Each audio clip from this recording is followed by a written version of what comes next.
Okay, we are gonna have the tool conversation. Probably friends, like this tool, that tool, whatever. I'm gonna demystify tools. 3, 4 minutes. You're gonna know what tool to buy. It's pretty simple. Go to your local hardware store, find out what tools they're selling. It's probably either Milwaukee, DeWalt, or Porter Cable, depending on your geography. It's almost certainly Milwaukee in this day and age. Probably buy that.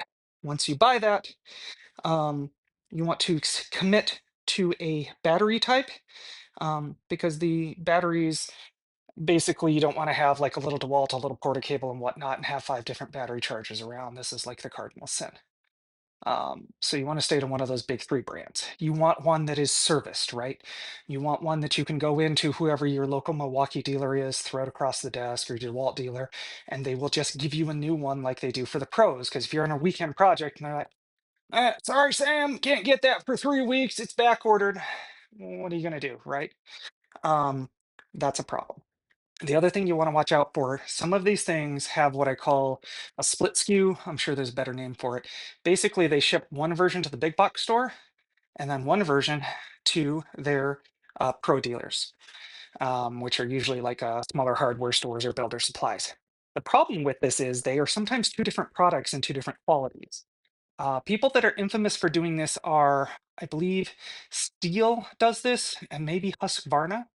Um, so if you buy something from a big box store for one of those brands, and you take it in and you're like, hey, to the steel dealer, and you're like, can you fix this? They're like, ooh, that's the big box one. Parts are different. It's more shoddily made. It's not as good. Whereas if I drop the steel chainsaw that I brought from the steel dealer and take it down there and I'm like, hey, this is broken, they've got parts in it. In for it and they can just fix it. Same thing with like, I don't think Milwaukee does this, but I buy everything from my Milwaukee dealer. It's also in their computer, so they know everything I've ever bought. I don't have to have a receipt for it. So let's put this in practice. So I go down to my local store here. I've been gifted a lot of Porter Cable from my in-laws, and Porter Cable was big in Colorado before Milwaukee took over. And here it's all Milwaukee, right? There was a transition kind of nationwide. And so everything's Milwaukee, right? It's all it's all red and black. It's all red and black. And I'm gonna go get a battery pack and show you. And I've got two different options. So I can't even get Porter Cable,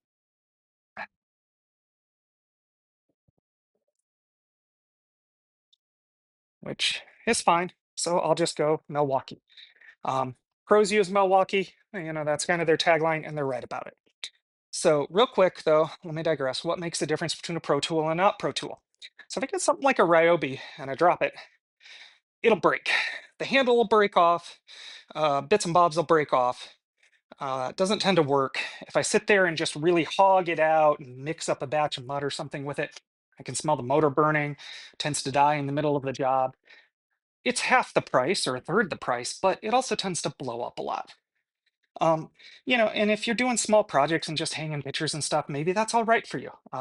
Okay, I get it. But if you're doing something serious, spend the money, get something better. It's about quality, it's about doing it when you needed to do it, and it's about being frustration free for me. So when I look around, every shop's got Milwaukee, every pro shop's got Milwaukee, every plumbing supply house, which is where the actual plumbers go, has Milwaukee. All the builder supply places have Milwaukee. It's kind of like Milwaukee. And I asked my construction friend, what do you use? Milwaukee, Milwaukee, Milwaukee. It's not breaking on me. I notice I buy a couple of tools, it doesn't break, it's no fuss, no muss. Great.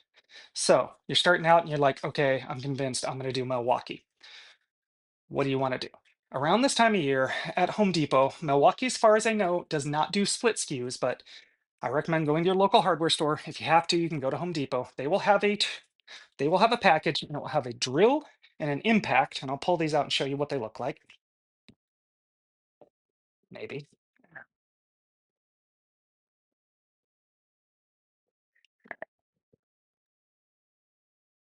The drill, and the drill might have a hammer feature on it, but it's not an impact. And you'll have an impact. You can People put on car tires with these things. You technically need a bigger one. What this is for is you can zip construction screws into 2x4s and it'll go right in. Don't have to pre-drill holes and won't split things. Drill is good for drilling, mixing things, although it'll burn out if you use like a giant vat of mud on it. Countersinking, Wire wheeling, you can do a lot of stuff with it. You can get these too this time of year, 2.99 package, and it'll include a battery charger. And the battery charger is super useful. You want a battery charger that will charge both types of batteries because some of the tools will come with M12 and some will come with M18. You can get all M18 or M12, but there are reasons. Some tools, like my sander, I want to have M12 because I need a very light and deft touch to it. And I want this smaller battery. These come in 2 amp hour. It says 2 amp hour on the bottom. Basically, this is how much gas is in the tank here. And it comes out, you can actually get honking extensions on these, and they almost get as large as these puppies.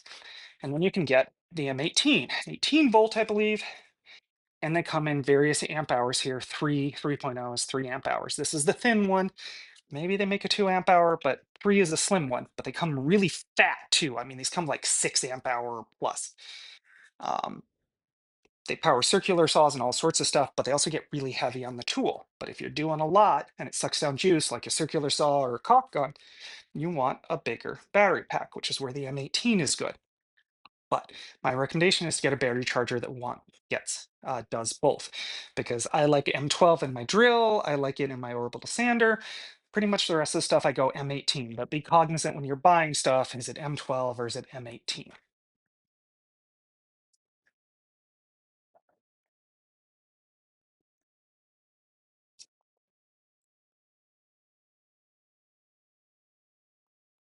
And it'll look like this.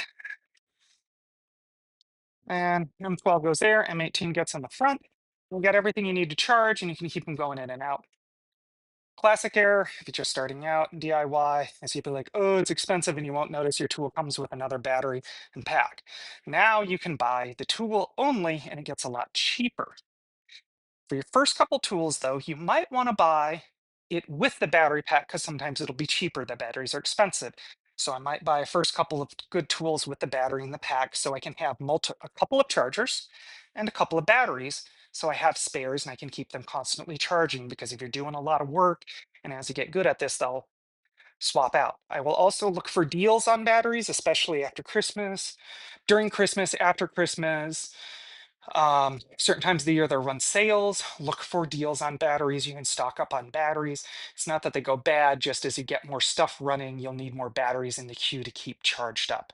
I probably have 10 different M18 batteries around and 8 different M12 batteries going and 3 different chargers. And when I'm on a real tear, they'll all be going, and I'll have someone just making sure batteries are charged and hot swapped out. So when one stops, I can take it off, snick it back in, keep going. Um, that is kind of how it works. But yeah, right now, at least in my opinion, if you're going to ask me, I'm not sponsored by Milwaukee. They don't give me a lot of stuff. In fact, I give them a ton of money. Milwaukee, go through a local dealer, does a parts. If you're in the Midwest here, Do It Best Hardware generally has a Milwaukee store. They have Milwaukee desk in there. You can go up, get Milwaukee. They got a good deal. They put everything in the computer with the warranty. And the nice thing is, this puppy sits there and goes, "Eh, don't work." I can literally drive down 3 minutes to the desk, go, this does not work, push it across the desk. They will look up my name in the computer for 5 minutes, go, yeah, cool. Got the Milwaukee warranty on it. They'll take it back, walk to the shelf, unbox another one, slide it across the desk for me, and do whatever they do with this, and I don't care about it. And I am back in business inside a half an hour, and I don't have to keep a spare around. That's the value. That's the time value. And anything else is a false economy. So that's why you choose good tools. Now, those are your basic tools. Specialty tools. When do you not get Milwaukee? I don't know. I got this Bosch hammer. Milwaukee makes a pretty good one. I think the Bosch is better. Plumbing specialty tools, you get those at your plumbing supply house, and there's a billion different suppliers. If you're doing electrical work, your hand tools, they're all going to be Klein, because Klein makes electrical tools. Home Depot stocks those. Your local hardware store should stock those. If it doesn't say Klein and you're doing electrical work with it, don't buy it. Yellow handle grips, black finish. Klein electrical tools are the best. Anything else is Mickey Mouse. It'll make your life easier. If you see an electrician, they'll be walking around with Klein tools. Pro tip, electrician comes into your house and you don't see them using Klein tools in Milwaukee, ask questions. And if they don't want to answer your questions, maybe make statements like, "Hi, thank you for your time. I apologize, but we're going to go in a different direction." There's a little MT masking for you. Um, so yeah, that's tools.